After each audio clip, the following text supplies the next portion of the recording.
Students आज हम बात करने वाले हैं सिमिलरिटी की, सिमिलरिटी ऑफ ट्रायंगल्स। ये टॉपिक हमारे पास है, लेकिन उसके साथ साथ हमें दो चीजें देखनी है, एक तो कॉन्ग्रुएंसी और एक हमारे पास है सिमिलरिटी। अच्छा, इन दोनों को जज करने के लिए, इन दोनों के बारे में पढ़ने के लिए हम दो पैरामीटर्स लेते हैं, एक तो शेप और दूसरा हम लेते हैं साइज। किस तरीके से? देखिए, हमारे पास दो पिक्चर दे रखी है। कॉन्ग्रुएंसी क्या बोलती है कि कोई भी दो पिक्चर, कोई भी दो ज्योमेट्रिकल फिगर्स आपके पास कॉन्ग्रुएंट कब रहेंगी? जब उन दोनों पिक्चर्स का शेप और साइज सेम होगा तब।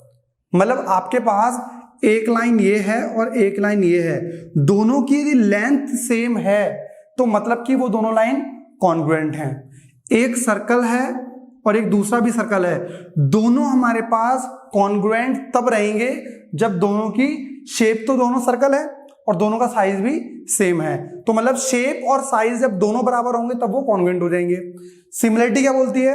जब having same shape but different sizes. इसे साइजेस से मतलब नहीं है, इसे मतलब किस चीज से है? शेप से। यदि दो ज्योमेट्रिकल फिगर्स की आपके पास शेप सेम है, जैसे हम बात करें दो सर्कल की, भाई दोनों सर्कल है, ठीक है, इसकी रेडियस कम है, इसकी रेडियस ज्यादा है, तो डिफरेंट साइजेस हैं बट शेप आपके पास सेम है, दोनों सर्कल है।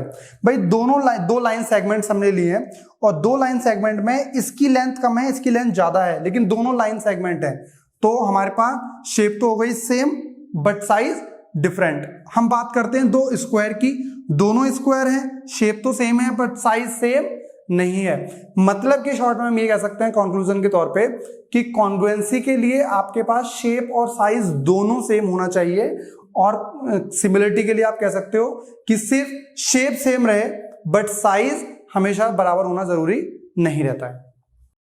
इसमें हम बात करने जा रहे हैं किसी भी दो ट्रायंगल को हम सिमिलर किस कंडीशन में बोल सकते हैं। तो ये कह रहे हैं two triangles are said to be similar if there, पहली चीज, corresponding angles are equal. Corresponding angles की बात करें तो भाई एंगल ए का corresponding angle D, angle B का कोरस्पॉन्डिंग एंगल ई और एंगल सी का कोरस्पॉन्डिंग एंगल एफ। तो आप बात कह सकते हैं कि angle A is equals to angle D, angle B is equals to angle E और angle C is equals to angle F.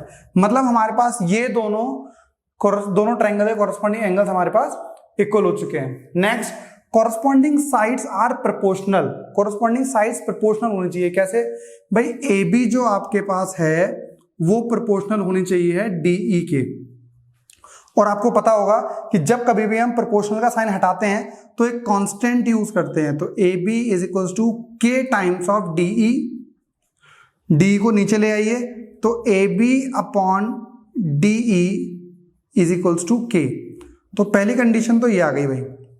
Similarly हम बात करें कि बीसी के कोरस्पॉन्डिंग साइड ये है, दोनों क्या होने चाहिए? प्रोपोर्शनल होने चाहिए। भाई बीसी हमारे प्रोपोर्शनल होने चाहिए ई एफ के, और जब आप प्रोपोर्शनल का साइन हटाओगे तो के यूज कर लोगे, तो ई एफ आ गए हैं हमारे पास, और B C upon E F is equals to K. Similarly आप बात करोगे इस वाले केस में तो आपके पास A C is equals to K times of D F, और आप बोल दोगे A C upon D F is equals to K. तो मतलब आप देख रहे हो ये भी के बराबर है, ये भी के बराबर है और ये भी के बराबर है। तो आप लिख सकते हो A B upon D E, B C upon E F और A C upon D F. तो मतलब कि आपके पास कंडीशन क्या निकल कर आ गई है कि कोई भी दो सिमिलर ट्रायंगल हैं तो पहले से कॉरस्पॉन्डिंग एंगल हमारे पास इक्वल होना चाहिए। दूसरी चीज, कॉरस्पॉन्डिंग साइड्स का जो रेशियो है वो हमारे पास सेम आना चाहिए, और वो भी हम बोल सकते हैं इक्वल्स टू कोई भी एक कांस्टेंट के। मतलब ये 1/2 आ रहा है तो ये भी 1/2 आना चाहिए और ये भी 1/2 आना चाहिए, तभी उस कंडीशन में आप कह सकते हो कि दोनों ट्रायंगल हमारे पास सिमिलर हैं। स्टूडेंट्स, अब हमारे पास दिए हुए हैं दो ट्रायंगल और हमें उन दोनों ट्रायंगल्स को करना है सिमिलर प्रूफ। जिस तरीके से हमारे पास दो ट्रायंगल को कॉन्ग्रुएंट प्रूफ करने के लिए आपने पढ़ा था एएसए, एसएसएस, एसएएस, आरएचएस, हमारे पास कुछ रूल्स हुआ करते थे जिसके थ्रू हम दो ट्रायंगल्स को कॉन्ग्रुएंट प्रूफ कर सकते थे। तो इसी तरीके हमारे पास तीन बेसिक थ्योरम्स हैं जिस बेसिक क्राइटेरिया के थ्रू हम यूज करके दो ट्रायंगल को सिमिलर प्रूफ कर सकते हैं। तो पहला हमारे पास बेटा क्राइटेरिया है ए। ये कहता क्या है? किसी भी दो ट्रायंगल के अंदर हमारे पास जो उसके तीन एंगल्स होंगे वो तीनों एंगल्स बराबर हैं दोनों ट्रायंगल के, तो हमारे पास सिमिलर प्रूफ हो गया। अभी हमने लास्ट में ये पढ़ाई था। एस एस एस, यदि उन दोनों ट्रायंगल के कॉरस्पॉन्डिंग साइड्स का रेशियो सेम है तो आप ये कह सकते हो, मतलब दोनों में से एक कंडीशन कोई सी भी हो, या तो एंगल तीनों इक्वल हो या फिर कॉरस्पॉन्डिंग साइड्स का रेशियो इक्वल हो, तो दोनों केस में आप कह सकते हो कि ट्रायंगल हमारे पास सिमिलर है। तीसरा क्राइटेरिया हमारे पास थोड़ा सा अलग है। अब इस थ्योरम 3 को समझते हैं हम। एस ए एस, आपको वैसे तो पता लग रहा होगा कि एस ए एस में ये वाली साइड इसके बराबर, ये इसके बराबर, और ये एंगल जो कॉन्ग्रुएंसी के लिए यूज करते थे वो चीज नहीं है। यहाँ पर क्या बोल रहा है, if in two triangles one pair of corresponding sides are proportional। अब यहां पे इक्वल नहीं चाहिए, हमें क्या चाहिए, दो साइड्स प्रोपोर्शनल है, जैसे कि AB अपॉन DE और AC और DF, AC और DF। तो पहले चीज तो उसने बोला कोई भी एक पेयर, मतलब दो साइड्स का आपके पास पेयर जो है वो क्या होना चाहिए, प्रोपोर्शनल होना चाहिए। इंक्लूडेड एंगल आर इक्वल, ये चीज बहुत इंपॉर्टेंट है, इंक्लूडेड एंगल आर इक्वल। भाई इन दोनों पेयर में से देखो, एक ये है और एक ये, इन दोनों में कौन सा एंगल इंक्लूड है, ये वाला। तो क्या बोलोगे आप, angle A must be equals to angle D.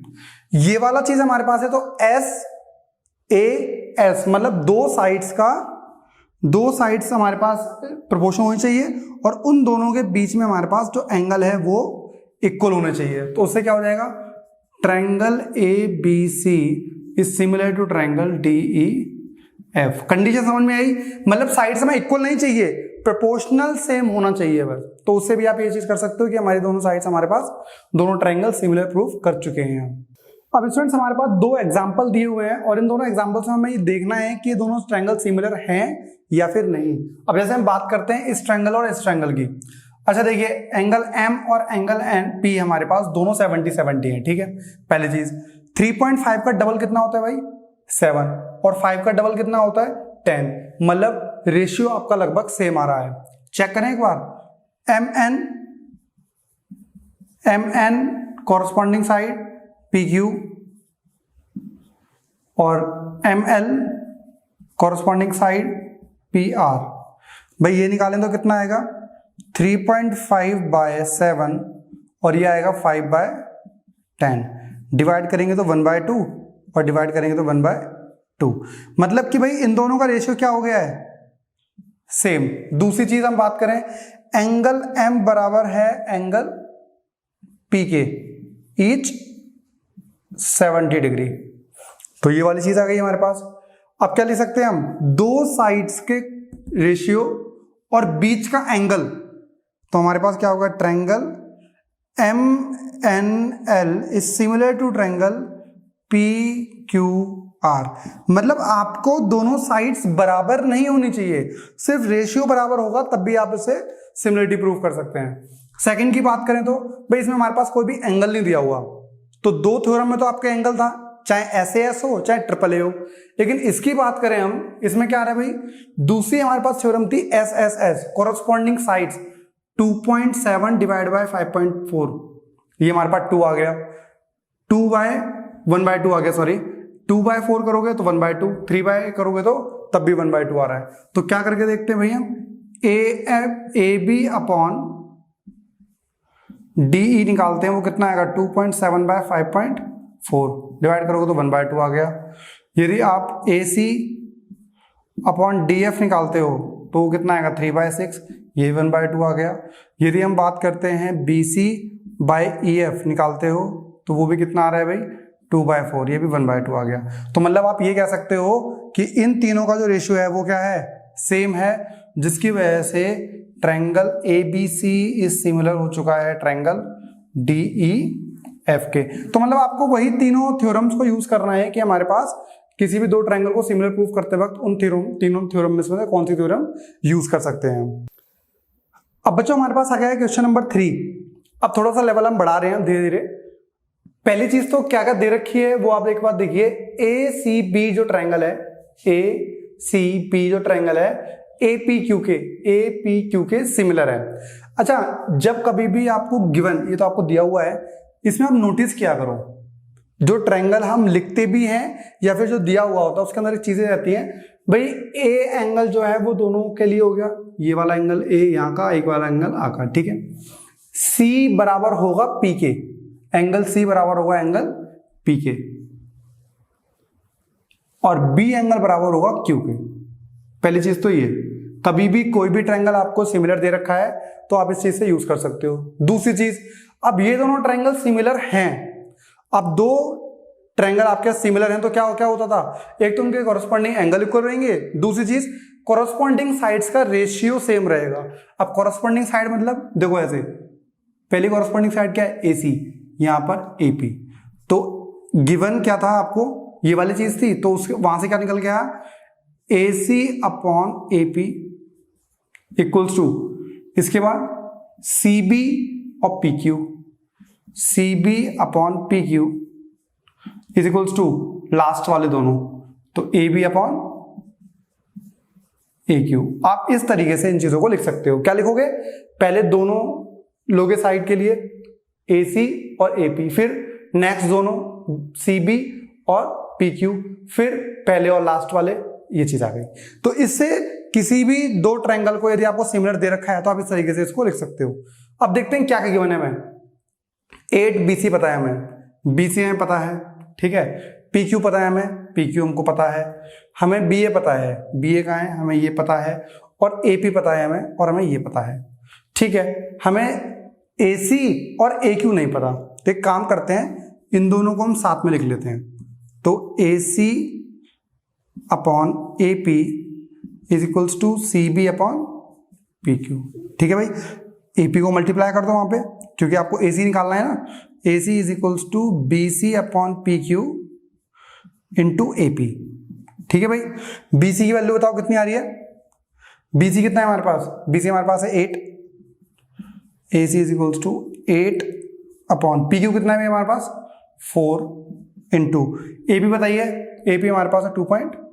क्या कर सकते हो, इसे काटोगे तो 2 आ जाएगा, 2 इंटू 2.8 5.6 सेंटीमीटर आपके पास आ गया है AC, ठीक है। और जिस बच्चे को आगे समझ में आ गया तो वो कमेंट करके आंसर बता दे। अब हम क्या बात करते हैं, इन दोनों को एक साथ ले लेते हैं। जब आप इन दोनों को एक साथ लोगे तो क्या आ जाएगा, BC upon PQ is equals to AB upon AQ। निकालना क्या है भाई आपको, AQ निकालना है। AQ कैसे निकाल सकते हैं, इसको आप ले जाओ इधर, तो ये हमारे पास आ जाए, या तो फिर रेसिप्रोकल कर दो, जैसे भी आप कर सकते हो। इसको इधर ले जाओगे तो हमारे पास आ जाएगा BC by PQ into AQ is equals to AB, ठीक है भाई। आपको निकालना है क्या है, AQ निकालना है, तो इसे एक साइड रखो, तो AQ को लिख लो यहाँ पर ऐसे, ये डिवाइड में हमारा जाके मल्टीप्लाई में, तो AB इंटू PQ, और ये मल्टीप्लाई में तो ये डिवाइड में आ जाएगा, ये आ जाएगा BC। वैल्यू पुट कर दो और आंसर आप कमेंट में सारे बच्चे लिखो भाई। कमेंट करने के पैसे नहीं लगते, मुझे पता लग जाता है एटलीस्ट आप में से कितने बच्चे वाकई में इन क्वेश्चन को खुद कर रहे हैं, और इसका आंसर मुझे बताइए कितना आ रहा है, जिससे कि आप चेक भी कर पाओ सारे कमेंट्स को चेक करके कि सबका आंसर सेम आ रहा है या फिर नहीं।